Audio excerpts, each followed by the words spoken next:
Gloire à Jésus. Nous vous saluons encore dans le nom merveilleux de notre Seigneur Jésus-Christ. Soyez les bienvenus. Quelle joie de nous retrouver ensemble encore devant ce petit écran. Et nous remercions le Seigneur pour la technologie. Parce que malgré tout, même nous sommes en confinement jusqu'à présent, c'est notre corps qui est confiné, mais notre âme n'est jamais confinée. Et voilà pourquoi c'est vraiment une grande bénédiction d'être encore ensemble et de pouvoir encore partager la parole de Dieu parmi vous. Merci encore pour la fidélité. Merci d'être présent en ce moment. Soyez bénis. Cette année, je pense que la plupart d'entre nous avaient dit tout au long du mois de janvier que cette année, c'est une année sans pareil. C'est 20 sur 20. Que tout allait bien. Tout sera 20 sur 20, comme j'ai dit, mais frères et sœurs, malgré tout, nous devons croire à la puissance du nom de Jésus. Ce que j'ai réfléchi, que nous aurions dû faire tout au nom du Seigneur Jésus-Christ, en disant que tout va à merveille au nom du Seigneur Jésus-Christ. Ce que nous vivons actuellement est loin de ce que nous avons pensé. Mais la Bible dit dans Proverbe 24, 16, la Bible dit dans Proverbe 24, 16 que, car cette fois, le juste tombe, il se relève, mais les méchants sont précipités dans le malheur. Je ne dis pas que le malheur, on n'arrive qu'aux méchants, mais le malheur arrive. Le malheur atteint souvent les justes, mais Dieu nous en délivre toujours. Gloire à Jésus. Et ce matin, le Saint-Esprit nous ramène à faire quelque chose, ou bien à faire les choses convenablement. Nous avons encore le temps de tout redresser au nom du Seigneur Jésus-Christ. Ce n'est pas encore la fin. Si le Seigneur nous accorde encore la vie, soyez rassurés que nous allons rebâtir les choses selon la volonté de Dieu. Donc nous devons remettre la pendule à l'heure et nous allons agir efficacement. Vous savez, je dis bien, l'ennemi était déjà vaincu. Pas la peine de nous efforcer ou bien de prier encore pour la victoire, pour que nous soyons victorieux. La Bible nous dit que nous sommes déjà plus que vainqueurs par Jésus qui nous a aimés. Donc la victoire a été faite sur la croix. Tout est accompli. Nous n'avons qu'à le louer, nous n'avons qu'à le célébrer, nous n'avons qu'à le remercier. Même si nous n'avons pas encore la victoire dans nos mains. On va combattre ce coronavirus, frères et sœurs. Beaucoup pensaient que quand les lieux de culte seront ouverts, moi j'ai vu même des posts sur Facebook, quand ce sera ouvert, je vais louer le Seigneur, je vais danser pour Jésus plus que jamais auparavant. Non, je pense que c'est une fausse idée. Nous devons danser maintenant. Nous devons le louer maintenant. Parce qu'il nous a déjà donné la victoire. Gloire à Jésus. Nous sommes plus que vainqueurs par Jésus qui nous a aimés. Rappelons un peu l'histoire des enfants d'Israël. Après avoir traversé le Jourdain, vous savez, le Seigneur a recommandé Josué face à Jéricho, vraiment bien barricadé. Les murailles sont élevées, fortes. Mais le Seigneur n'a jamais dit à Josué de souffler les trompettes. Les trompettes, au temps des enfants d'Israël, il y a deux sortes de trompettes.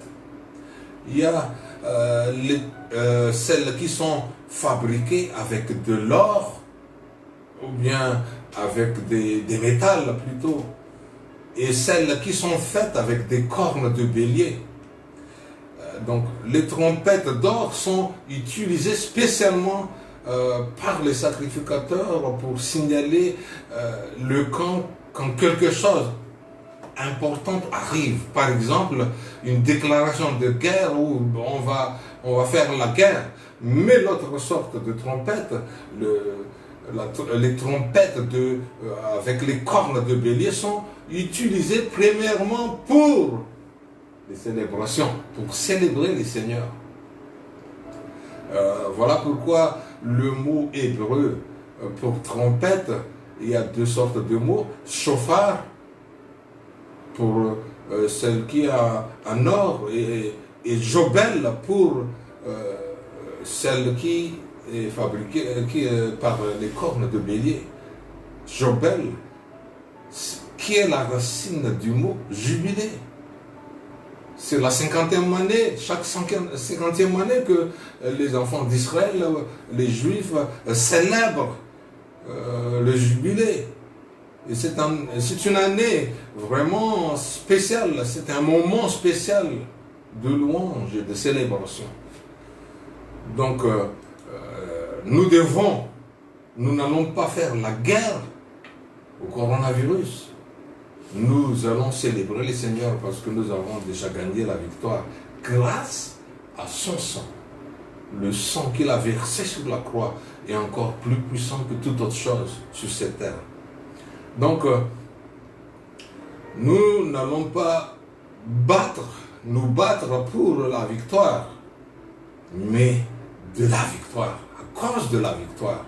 Parce que le Seigneur a toujours gagné la victoire, frères et sœurs. Il a gagné déjà la bataille et nous sommes victorieux, nous ne sommes pas victimes. Donc, laissez-moi encore vous dire ce matin, j'aimerais vous encourager, chacun de vous. L'ennemi est déjà vaincu. Gloire à Jésus. Alléluia.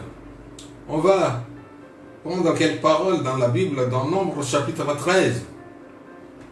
Nombre chapitre 13, verset 1 au verset 2. L'Éternel parla à Moïse et dit, Nombre 13, verset 1 au verset 2. L'Éternel parla à Moïse et dit, envoie des hommes pour exploiter le pays de Canaan, que je donne aux enfants d'Israël. Tu enverras un homme de chacune des tribus de leur père. Tous seront des principaux d'entre eux. Le Nombre chapitre 13, toujours, nous allons sauter au verset 17 jusqu'au verset 20. Moïse les envoya pour explorer le pays de Canaan. Il leur dit, montez ici par le midi et vous monterez sur la montagne.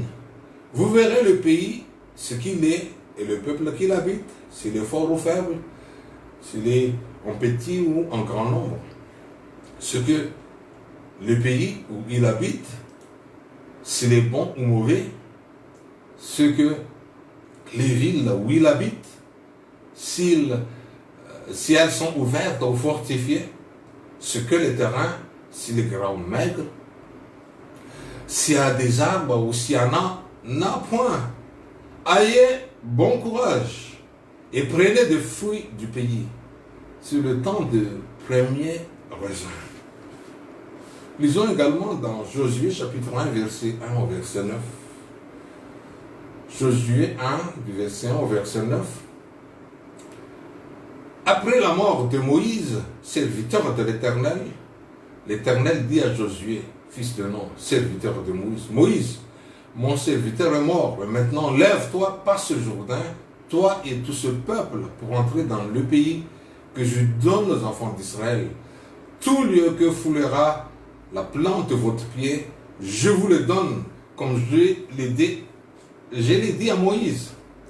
Vous aurez pour territoire depuis le désert et le Liban jusqu'au grand fleuve, le fleuve de l'Euphrate, tout le pays de Hétien, jusqu'à la grande mer, vers le soleil couchant. Nul ne tiendra devant toi tant que tu vivras. Je serai avec toi comme j'ai été avec Moïse. Je ne te délaisserai point. Je ne t'abandonnerai point. Fortifie-toi et prends courage, car c'est toi qui mettras ce peuple en possession du pays que j'ai juré à leur père de leur donner. Fortifie-toi seulement et aie bon courage, et en agissant fidèlement selon toute la loi que Moïse, mon serviteur, t'a prescrite. Ne t'en détourne ni à droite ni à gauche, afin de réussir dans tout ce que tu entreprendras. Que ce livre de la loi ne s'éloigne point de ta bouche, mais dites-les jour et nuit, pour agir fidèlement selon tout ce qui y est écrit. Car c'est alors que tu auras du succès dans tes entreprises, c'est alors que tu réussiras. Ne t'ai-je pas donné cet ordre? Fortifie-toi et prends courage. Ne t'effraie point et ne te vante point, car l'Éternel, ton Dieu, est avec toi dans tout ce que tu entreprendras. Gloire à Jésus.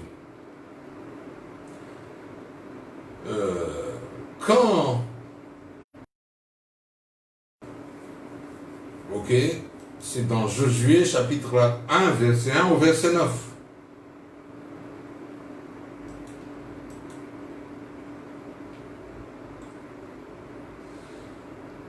Le mot courage est répété plusieurs fois dans ce paragraphe que nous venons de lire. Moïse les a encouragés chaque fois. Josué, prends courage. Et même le Seigneur aussi a répété plusieurs fois. Vous savez, au temps de Moïse a envoyé 12 espions pour explorer le pays. C'est les pays de leurs ancêtres. Ils devaient uniquement les posséder, ils devaient maintenant les prendre. C'est le temps maintenant pour les enfants d'Israël de le posséder. Mais il y a des géants dans ce pays. Et les géants ont intimidé les enfants d'Israël. Mais Dieu était toujours avec son peuple. Et son peuple a besoin de courage. Prends courage. Ayons courage. Et voyons un peu ce qui est écrit dans la Bible, dans Nombre 13. Nombre chapitre 13, verset 26 au verset 29. Nombre 13, verset 26 au verset 29. À leur arrivée, ils se rendirent auprès de Moïse et Aaron et de toute l'assemblée des enfants à Kadès dans le désert de Paran. Il leur fit un rapport, ainsi qu'à toute l'assemblée, et ils leur montrèrent le fruit du pays. Voici ce qu'ils racontèrent à Moïse. Nous sommes allés dans le pays où tu nous as envoyés. À la vérité, c'est un pays où coule le lait et le miel, et en voici les fruits. Mais le peuple qui habite ce pays est puissant. Les villes sont fortifiées, très grandes. Nous y avons d'Anak. Les Amalécites habitent la contrée du Midi. Les Étiens, les Jébusiens, les Amoriens habitent la montagne. Et les Cananéens habitent près de la mer, le long du Jourdain. Waouh! Ils ont vu toutes les bonnes choses. Mais ils ont vu également ce qui font peur. Mais chasse que le Seigneur était toujours avec eux. Le Seigneur l'a accompagné depuis la sortie d'Égypte. C'est le Seigneur qui les a délivrés de l'esclavage en Égypte. Il les a conduits tout au long du désert. Il les a donné de la manne. Et Dieu était toujours avec eux. Dieu ne les abandonnait pas. Mais c'est leur doute, leur crainte de l'ennemi qui les ont fait périr dans le désert. Donc, quand nous sommes avec Dieu. Quand Dieu est en nous, nous sommes plus que vainqueurs. Nous allons toujours gagner la victoire parce que la bataille a été déjà prise par le Seigneur. Mais puisqu'ils ont douté, ils craignaient l'ennemi, voilà pourquoi ils étaient vaincus.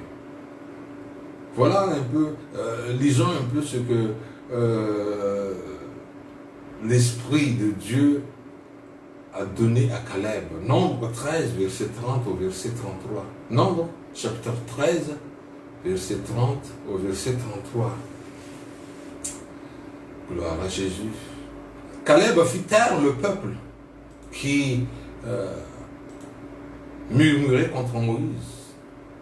Il dit, montons, emparons-le du pays, nous y serons vainqueurs.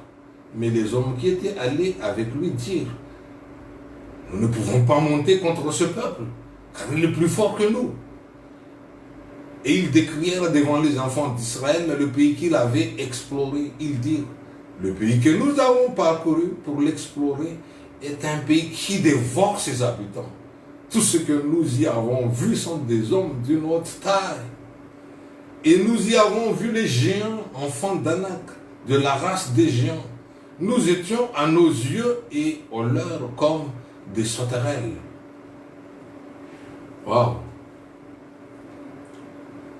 Voilà pourquoi le Seigneur leur a dit qu'ils n'entreront jamais, ils ne mettront jamais les pieds dans ce pays à cause de leur doute. Ils vont mourir tous dans le désert, sauf ceux qui sont moins de 20 ans et Josué et Caleb. Donc, ils doutaient de pouvoir y entrer. Et il oubliait la puissance de Dieu. Frères et sœurs, c'est vraiment triste de savoir que les ennemis connaissent notre autorité, notre pouvoir que nous-mêmes.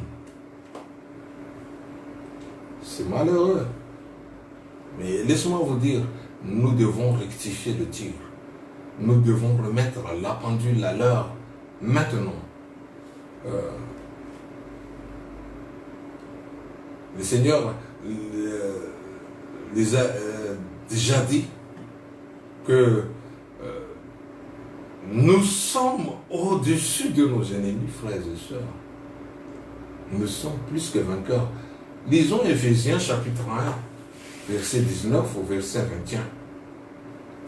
Éphésiens chapitre 1, verset 19 au verset 21.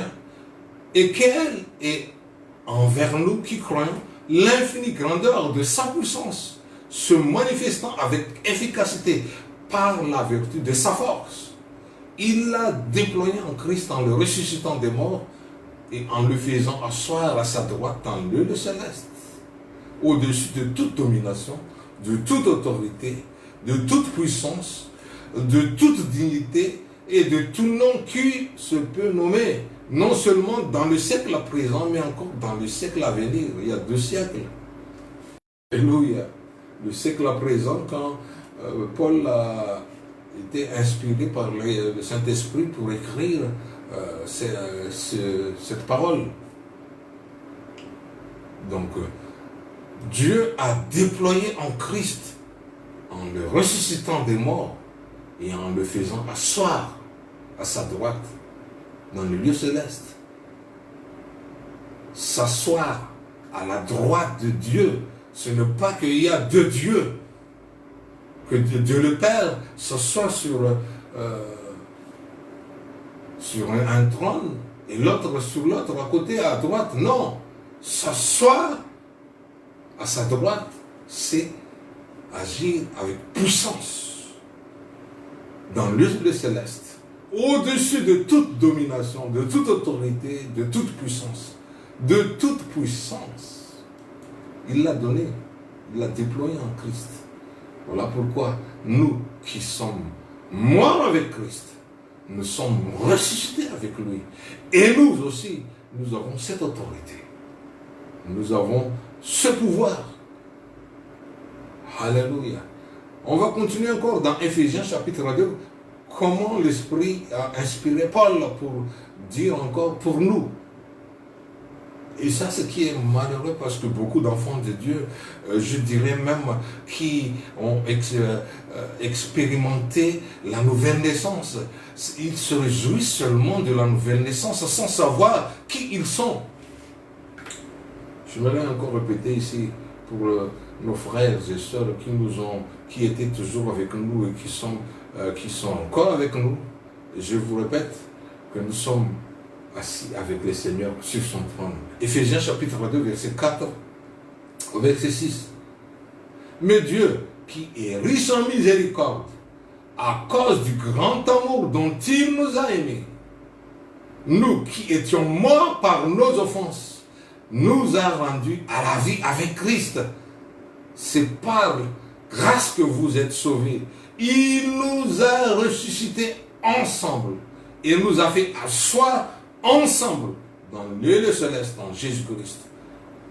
Excusez-moi, ce n'est pas au futur que nous allons nous asseoir ou bien nous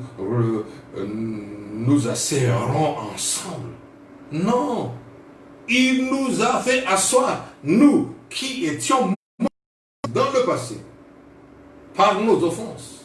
Si nous sommes morts par nos offenses, nos péchés ont été pardonnés par le sang du Seigneur. Il nous a lavés à travers le baptême d'eau après la repentance de nos péchés. Je vous assure, nous avons l'assurance que nous sommes assis avec lui sur son trône. C'est-à-dire, nous sommes détenteurs de son pouvoir, de sa puissance. Et il nous a fait asseoir. Il nous a fait asseoir ensemble dans les lieux célestes. Oui, nous sommes sur terre. C'est notre corps charnel qui est sur terre. Mais nous sommes élevés. Nous sommes au-dessus de ce monde. Voilà pourquoi, frères et sœurs, ce n'est pas à dire que nous détenons le pouvoir charnel. Là. Nous ne détenons pas un pouvoir charnel. Nous détenons un pouvoir spirituel. Il faut mettre vraiment la ligne de démarcation sur les deux parce que beaucoup mélangent les choses. Ce n'est pas que nous sommes au-dessus des gens qui nous gouvernent. Voilà pourquoi nous devons même prier pour ces gens qui nous gouvernent. Mais spirituellement, nous sommes au-dessus par le sang du Seigneur. Alléluia. Donc, nous sommes assis avec Christ bien au-dessus de tous nos ennemis. Et nous avons mis nos ennemis sous nos marchepieds. Gloire à Jésus. L'ennemi que nous devons affronter est déjà vaincu. Nous sommes au-dessus de lui. Besoin de préparer nos esprits à une grande bataille contre l'ennemi. L'ennemi est déjà vaincu, frères et sœurs. Gloire à Jésus. Alléluia. Et l'Éternel va nous accorder sûrement la terre promise. La terre promise, c'est quoi? C'est le jardin d'Éden.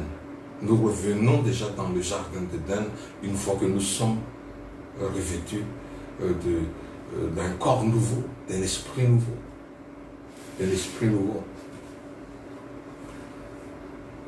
Gloire à Jésus. Si nous revenons un peu dans la vie des enfants d'Israël, nous devons préparer nos cœurs également à recevoir la vérité. Cette vérité, c'est quoi? Je vous rappelle encore une fois, l'ennemi est déjà vaincu. Chaque fois que nous affrontons une bataille, sache que l'ennemi est déjà vaincu. Nous sommes plus que vainqueurs. Gloire à Jésus. Donc, laissez-moi vous dire, Canaan n'est pas destiné, Canaan n'était pas fait pour l'ennemi. Canaan a été déjà préparé pour les enfants de Dieu. Voilà pourquoi il faut uniquement célébrer le Seigneur. Il y a beaucoup de gens qui pensent devoir combattre le diable et le vaincre lorsqu'ils souhaitent. Ah, nous allons combattre nous allons faire une marche de prière, nous allons combattre, nous allons gagner ce territoire pour le Seigneur. Non, nous avons déjà gagné ça au nom du Seigneur Jésus. Agissons convenablement. Il y a plus de 2000 ans, le diable a été déjà vaincu. Caleb et Josué savaient très bien que la terre est destinée, la terre appartenait aux enfants d'Israël. Qu'il y a ennemi ou pas, s'il y a l'ennemi, ça nous appartient. S'il n'y a pas d'ennemi, ça nous appartient. Voilà l'esprit de Caleb. Donc, ils étaient vraiment en mesure de prendre leur héritage. Parce qu'il a cru à la parole de Dieu. Dans Romains chapitre 6, verset 14. Romains 6, verset 14. Car le péché ne dominera pas sur vous, car vous n'êtes pas sous la loi, mais sous la grâce. Si nous sommes dominés par quel que soit le péché qui nous emporte facilement, chasse que nous ne sommes pas morts avec le Seigneur. Voilà pourquoi, face à quelque chose, contre notre esprit, nous devons lever nos yeux et nous devons remercier le Seigneur et nous ne devons plus vivre par nous-mêmes, mais que Jésus vit en nous, frères et sœurs. Donc le Seigneur a besoin de notre foi pour pouvoir se manifester dans nos vies. Alléluia. Il a besoin de notre foi. Nous devons croire. Laissez-moi vous dire, il y a beaucoup de choses que nous ne connaissons pas, que nous ne voyons pas, que nous ne touchons pas, mais ça existe bel et bien. Que nous le voulions ou pas.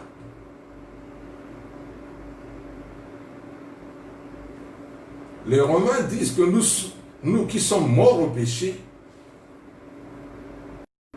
afin que le péché n'ait plus de domination sur nous. Nous qui sommes morts au péché, le péché n'a plus de domination, non plus de pouvoir. Quelqu'un qui est mort ne peut plus faire quoi que ce soit. Même s'il y a les retournements de mort ou bien quoi que ce soit, ça c'est uniquement des inventions humaines. Mais ce qui est mort est mort. Quand nous vivons comme des esclaves du péché, nous ne savons pas que nous sommes morts au péché. Mais quand nous sommes morts, nous ne sommes plus esclaves. Et laissez-moi vous dire, nous devons ne pas faire comme les enfants d'Israël. On ne peut pas être vagabond dans le désert et agir comme esclave tout en pensant qu'on est plus que vainqueur. C'est une erreur. Nous devons toujours penser que nous sommes plus que vainqueurs. Et nous sommes sortis de l'esclavage. Gloire à Jésus. Voilà la parole de Dieu dans Nombre 14 à 24 en ce qui concerne Caleb. Vous voyez, si vous voulez que votre nom soit prononcé par le Seigneur, nous devons agir autrement.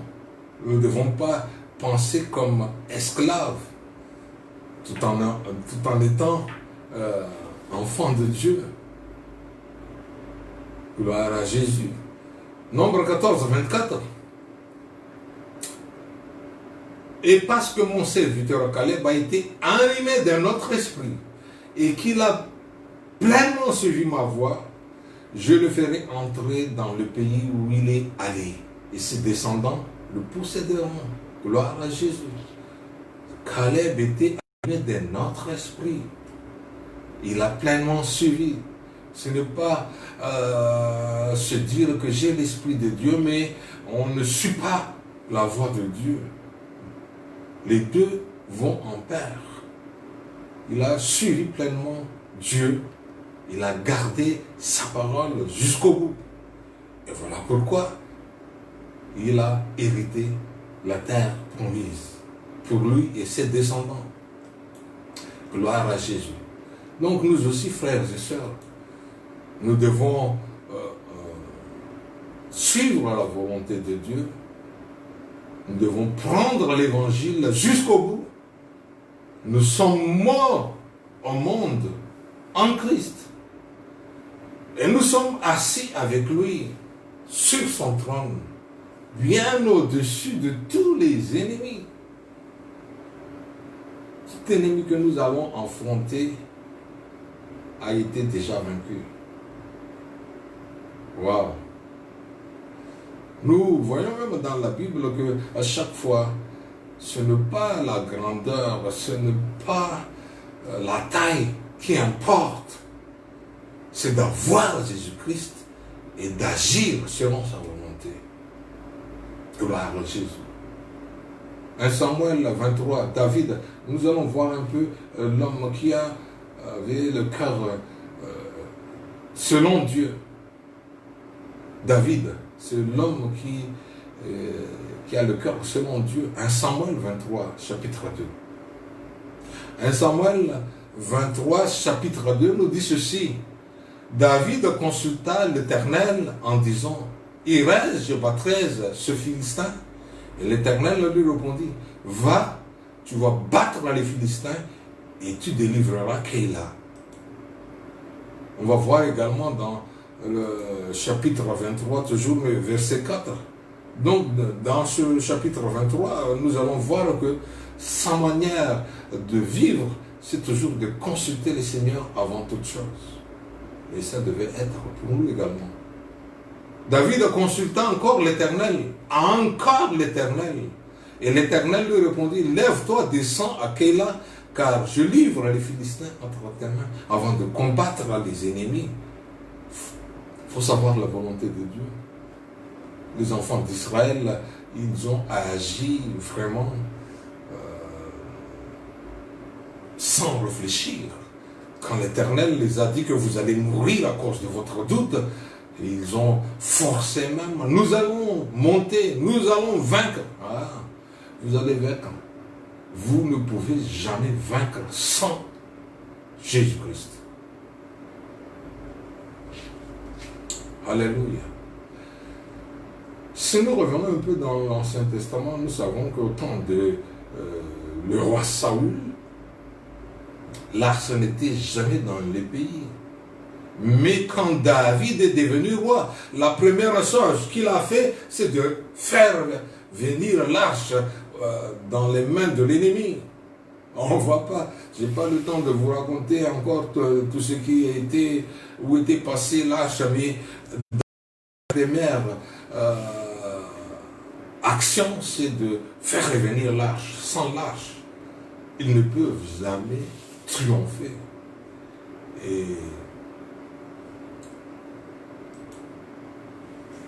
si nous ne poursuivons pas l'ennemi en nous encourageant pleinement à ce que notre mort en Christ nous a fait asseoir au-dessus de tous les ennemis,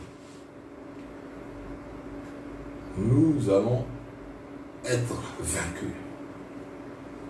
Donc, la croix du Seigneur, merci Seigneur pour la croix. La croix a vaincu tous les pouvoirs, toutes les puissances. Donc tout ce que nous devons faire, c'est simplement de profiter de la victoire. Souffler les trompettes de cornes de bélier pour célébrer la victoire.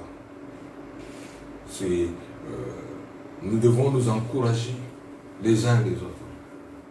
Nous avons déjà la victoire au nom du Seigneur Jésus. Donc, encourager signifie mettre du courage dans nos cœurs. Prenez courage. Soyez encouragés. Donc, nous devons tenir compte de la parole de Dieu. Ce n'est pas étonnant que les gens soient vaincus, frères et sœurs. Pourquoi? Parce qu'ils ne sont jamais entendus des paroles, ou bien ils ne sont pas ancrés dans la parole, ou bien la parole n'est pas ancrée dans leur cœur. Il faut avoir la sagesse, il faut étudier la parole. C'est la parole qui nous fait croître. La parole de Dieu donne la foi et le courage. Voilà pourquoi même Josué a été dit, prenez courage. Gloire à Jésus. Éphésiens chapitre 1, verset 3. Éphésiens chapitre 1, verset 3. Béni soit Dieu, le Père de notre Seigneur Jésus-Christ, qui nous a bénis de toutes sortes de bénédictions spirituelles dans le lieu céleste en Christ. Voilà. Alléluia. Que Dieu soit loué, que Dieu soit béni, parce qu'il nous a bénis de toutes sortes de bénédictions spirituelles.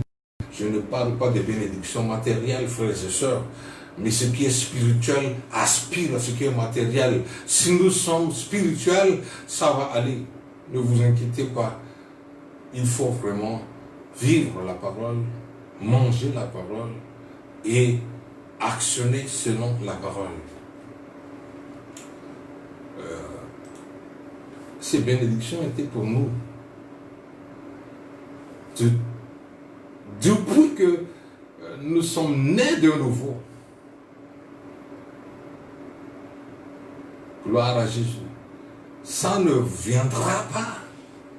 C'est déjà là. Il nous a bénis. Mais c'est nous qui ne savons pas qui nous sommes. Donc, il ne faut pas... Oui, on va louer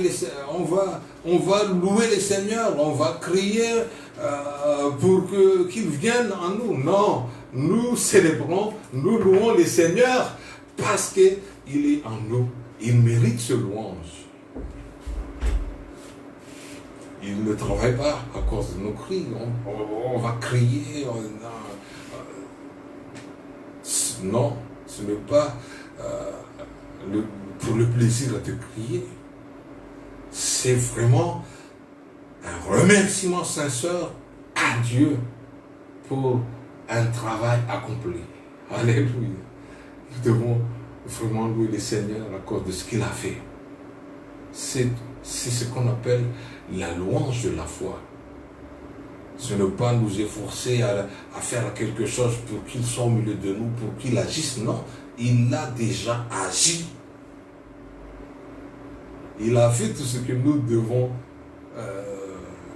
faire. Il a pris notre bataille. Donc, lorsque nous le remercions de ce que nous obtiendrons, de ce que nous avons besoin, alors nous l'obtiendrons dans sa bénédiction. Ce que nous devons faire, donc, c'est de louer. Gloire à Jésus. Alléluia. Donc la louange est une forme de remerciement pour tous nos besoins déjà satisfaits. Ce n'est pas encore un travail pour essayer d'inciter Dieu à nous fournir nos besoins. Pensons et ayons courage que l'ennemi était vaincu, frère. Déjà vaincu. Le Seigneur l'a déjà fait en versant son sang sur la croix. Gloire à Jésus. Alléluia. Laissez-moi vous dire vraiment, parce que j'ai dit au début de ce message que nous devons agir convenablement, selon la volonté de Dieu.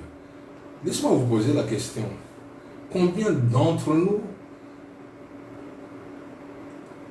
avons reprimandé le diable directement? Est-ce qu'il vous est arrivé un jour de dire, diable, au nom de Jésus, ne me perturbe pas, quitte. Alléluia. Vous savez, si vous êtes rétrogradé, si vous éloignez de Jésus-Christ, c'est parce qu'il ne vous est jamais arrivé de repousser le diable. Ce n'est pas par votre force, c'est au nom de Jésus-Christ. Alléluia. Ce n'est pas étonnant alors que vous perdez la bataille parce que vous vous appuyez sur votre force. Il y a beaucoup de choses qui nous découragent. Moi, combien de fois j'étais découragé, mais la Bible disait que vous pouvez tomber plusieurs fois, mais Dieu vous relève. Gloire à Jésus. Alléluia. Le Seigneur nous a donné le pouvoir sur les diables. Et il nous a donné également une épée pour combattre contre lui. Cette épée, c'est quoi? C'est la parole de Dieu. Voilà pourquoi nous devons garder. Laisse-moi, je veux garder toujours les promesses de Dieu dans ma vie. Comme tu m'as dit, Seigneur. Alléluia. Voilà pourquoi je dis, au nom de Jésus, pour le diable, lâche tout ce que tu as retenu. Alléluia. L'épée, c'est la parole de Dieu. Comment utilisons-nous l'épée de Dieu contre le diable? Puisqu'il s'agit d'une parole. Puisqu'il s'agit d'une parole. Nous devons parler. Alléluia. On ne peut pas rester les mains croisées et voir le diable nous fuir. Non. Il faut agir. Il faut parler au nom de Jésus-Christ. Je le dis souvent, quand tu entres dans ta maison, tu as l'autorité. Prends l'autorité de dire, diable, sors de cette maison. Alléluia. Nous allons voir un peu ce qui s'est passé au temps de Jésus. Matthieu, chapitre 4, verset 3, verset 4. Matthieu, chapitre 4, verset 3, verset 4. Le tentateur, s'étant approché, lui dit, si tu es fils de Dieu, ordonne que ces pierres deviennent des pains. Jésus répondit, il est écrit, l'homme ne vivra pas de pain seulement, mais de toute parole qui sort de la bouche de Dieu. Jésus a gagné la victoire. Il a battu le diable avec l'épée. En parlant de la parole de Dieu, il est écrit. Alléluia. Voilà pourquoi toute promesse de Dieu pour toi, tu devais mettre dans ton cœur et tu devais toujours agir promptement face à l'ennemi au moment opportun. Ne vous contentez pas de demander à Dieu de vaincre le diable pour vous. Non. Il l'a déjà fait. Alléluia. Nous allons mettre simplement le diable à sa place avec l'épée. Il y a beaucoup de gens qui disent, oh Seigneur, s'il te plaît, retire le diable de moi, loin de moi. Mais Dieu a dit, mais j'ai déjà fait tout pour vous. Alléluia. La croix a accompli toutes choses. La croix a achevé le travail. Maintenant, prends l'épée, prends la parole de Dieu, utilisez-les. Ne restez pas simplement recevoir le coup de fouet du diable. Il faut le combattre. Alléluia. Nous devons parler au diable de temps en temps, frères et sœurs. Au nom de Jésus-Christ, nous devons lui ordonner de nous laisser tranquilles. Alléluia.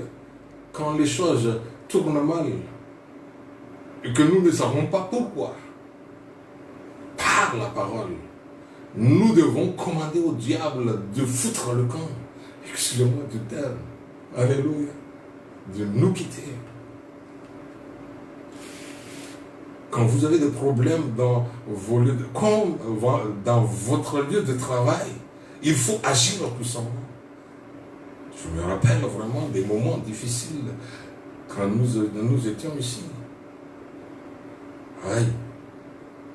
On a parlé au nom de Jésus-Christ. Alléluia, nous avons la victoire. Vous tenez juste là à vous battre. Mais si vous ne parlez pas directement au diable, et si vous ne l'ordonnez pas d'aller au nom de Jésus, aïe, aïe, aïe, c'est peine perdue. Vous savez, un géant de plus de 3 mètres sera tué par un petit homme.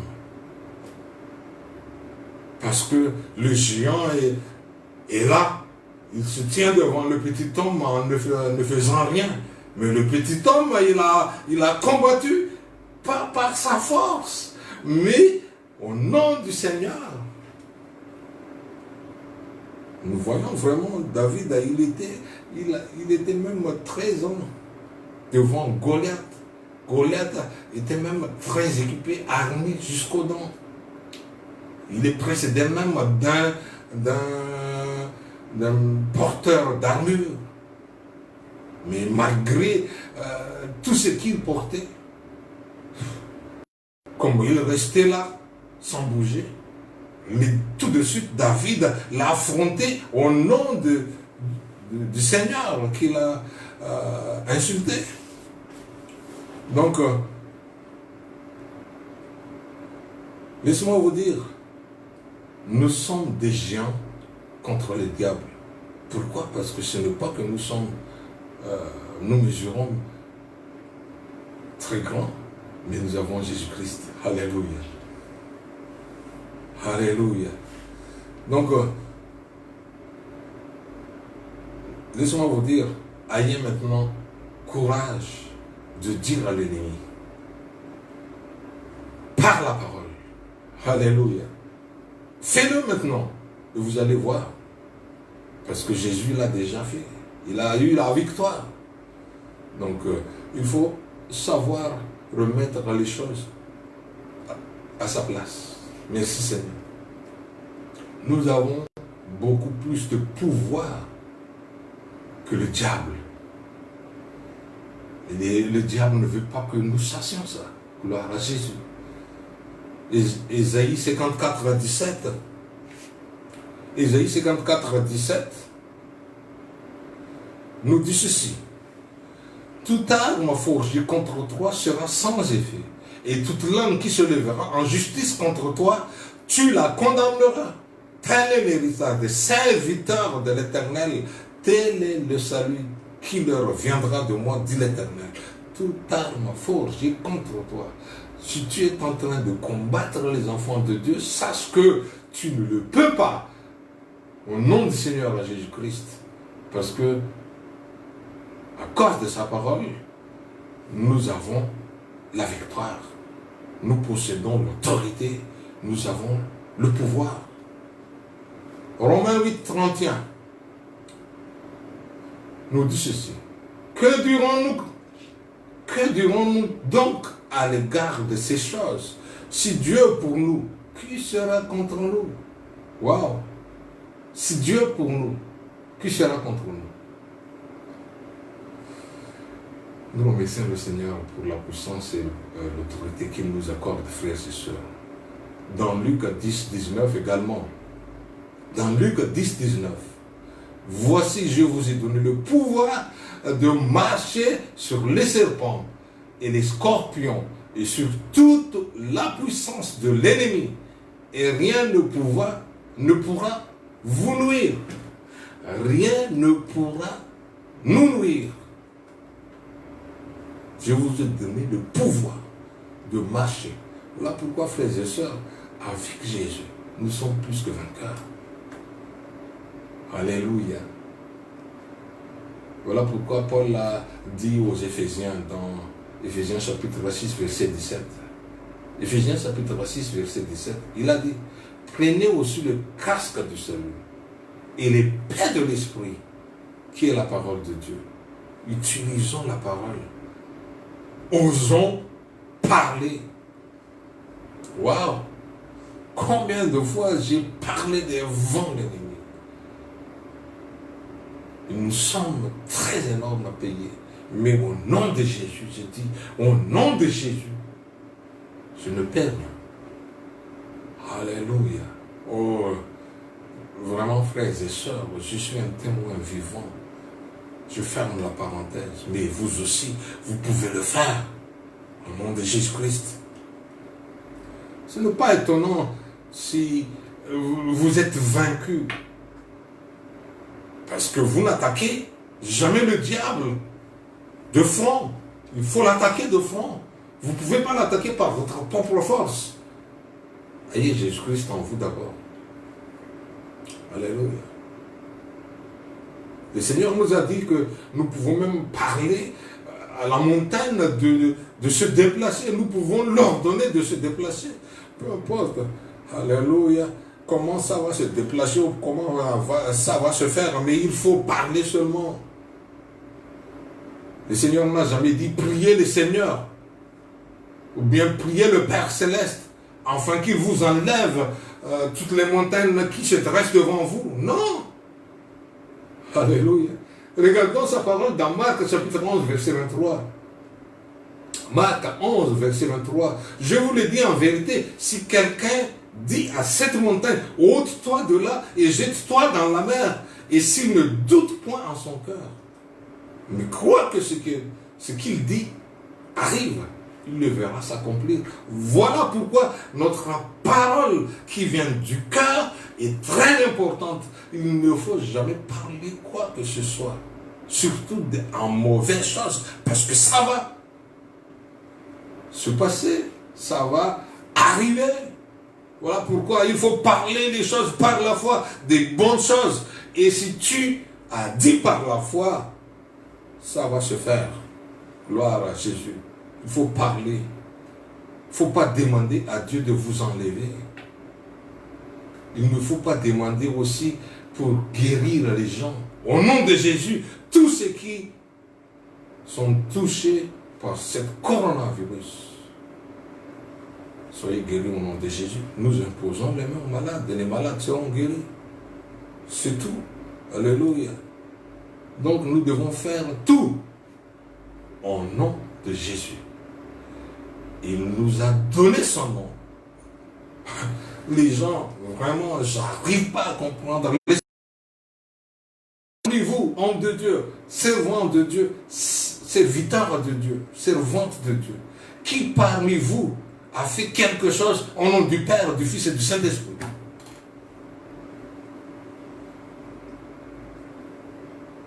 Ayons l'intelligence. Nous agissons au nom de Jésus-Christ, pas au nom du Père, du Fils et du Saint-Esprit. Ce sont des titres. Ce n'est pas un nom. Donc, c'est grâce à ce nom que nous avons l'autorité. Grâce à ce nom que nous avons la puissance. Et je crois à ce nom. Je ne suis pas comme le fils de Sceva. Au nom de Jésus que prêche Paul. Non, je connais Jésus. Il m'a transformé la vie. Il était mort pour moi. Et un jour, j'ai dit, Seigneur, entre dans mon cœur. Et je me suis repenti de mes péchés. Je me suis tourné de la vie mondaine. Que les gens aiment encore rester. C'est comme une honte d'être appelé enfant de Dieu. Je n'ai pas honte de l'évangile. C'est une puissance de Dieu pour le salut de quiconque croit. Alléluia. Et frères et sœurs, je vais m'arrêter. Bien-aimés, laissez-moi vous dire, donnez votre cœur à Jésus-Christ. Repentez-vous de vos péchés. Et de que vous sentiez une transformation dans votre vie. Dieu vous a accordé le salut. Alléluia. Il vous a transformé la vie. Vous êtes devenu une nouvelle créature. Vous êtes assis avec lui sur son trône. Vous possédez la victoire sur toutes choses. Alléluia. Prenez courage. Prenez courage. Possédez la terre promise. Alléluia. Gloire à Jésus. Que Dieu vous bénisse. Comme d'habitude, vous devez vous repentir de vos péchés si vous n'avez pas encore Jésus-Christ dans votre cœur. Il ne veut pas être uniquement un compagnon. Il veut être en vous. Comme ça, également, on ne peut pas être des soldats sans connaître les règles. Il faut savoir la parole de Dieu. Il faut étudier la parole de Dieu. Il faut mettre ça dans le cœur. Et le moment voulu, vous devez parler. Vous devez agir contre l'ennemi. peu importe sa grandeur, nous sommes plus que vainqueurs au nom de Jésus-Christ qui nous a aimés. Que Dieu vous bénisse et à la prochaine fois. Alléluia. Merci.